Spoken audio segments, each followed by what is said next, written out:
सभापती महोदय, रेवणीताई आणि मिलिंद भाऊ बांबल यांच्या प्रस्तावाच्या अनुषंगाने आता सर्व चर्चा या ठिकाणी झाली।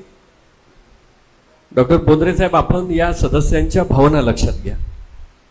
इथे बसणारा काही आपला कुणी दुश्मन नाही आहे, परंतु ही नीड झालेली आहे की शहरामध्ये दिवसेंदिवस कुत्र्यांची संख्या वाढत चाललेली आहे आणि आपण जो कायद्याचा आधार घेत आहे तो फक्त तुम्ही सांगत आहे, परंतु प्रत्यक्ष फील्डवर आपण काय काम करत आहे, आपला विभाग काय काम करत आहे याचंही एक वेळा ऑडिट झालं पाहिजे।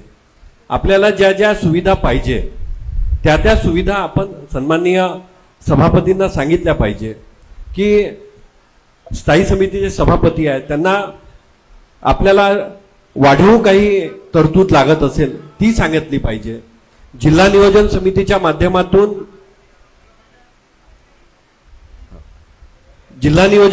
माध्यमातूनही आपण सगळ्या महानगरपालिकेमध्ये जेवढा निधी येतो त्यापेक्षा जास्त निधी आपल्या विभागाला मिळाला पाहिजे, तरीही ओरड होत आहे।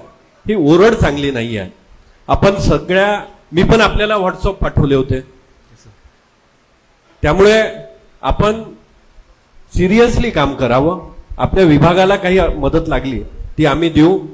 आणि ही जी चर्चा झाली कुत्र्यांच्या नसबंदीच्या संदर्भात, सभापती महोदय आपल्याला विनंती आहे की एक वेळा याचं ऑडिट झालं पाहिजे।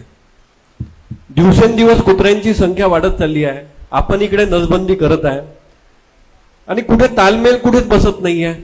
त्यामुळे आपल्याला विनंती आहे की या संदर्भाचं ऑडिट एक वेळा सभागृहापुढे आलं पाहिजे।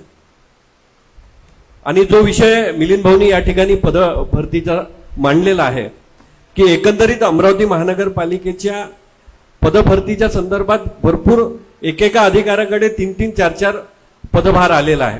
तो मुळी पदावर न्याय देऊ शकत नाही आहे, कारण दिवसभर त्याला वेगवेगळे नगरसेवक, वेगवेगळे पदाधिकारी बैठकीच्या निमित्तानं बोलवत असतात, त्यामुळे त्यालाही लक्ष देता येत नाही। या संदर्भात शासनाकडे पत्रव्यवहार झालेला आहे। लवकरच मिलिंद भाऊ माननीय सभापतींची आणि आमची एक भेट मुख्यमंत्री साहेबांसोबत होणार आहे, त्यामध्ये सुद्धा हा विषय त्या ठिकाणी आम्ही मांडणार आहे।